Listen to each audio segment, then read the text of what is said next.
बिस्मिल्लाहिर्रहमानिर्रहीम। अस्सलाम वालेकुम नाज़रीन, मैं हूँ एडवोकेट गुलाम यासिर खलीगारी। आप देख रहे हैं प्रोग्राम लीगल इशूज़। आज हमारा टॉपिक गोशवारा के मुतालिक है।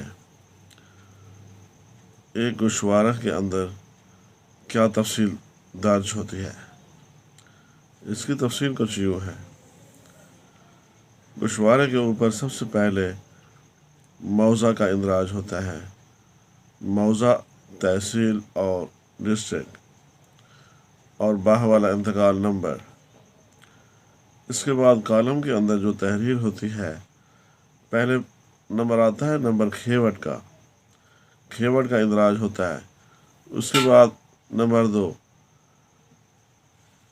नाम मालिक मा अहवाल, उसकी तफसील होती है। कितने मालिक हैं, एक मालिक है या इससे ज़्यादा मालिक हैं, और इन मालकान के हिस्से कितने कितने हैं, और इनकी कौम क्या है। और इसके बाद और नंबर आता है नोयत हकूक़ का।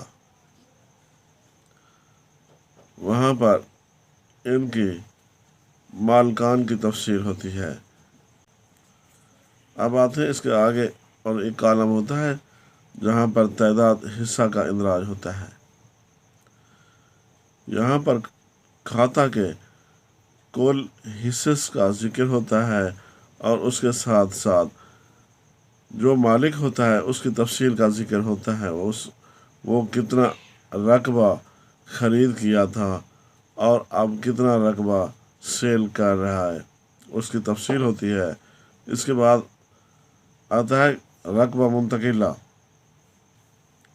वहाँ पर रकबा की तफसील का इंदराज होता है, यानी 4 मरले है, 5 मरले है या 10 मरले, जो भी है उसका वाज़ह ज़िक्र होता है और उसका इंदराज उर्दू में भी किया जाता है। इसके बाद अगर ये जायदाद शहरी इलाकों में है तो खसरा नंबरान और ब्लॉक नंबरान का जिक्र होता है।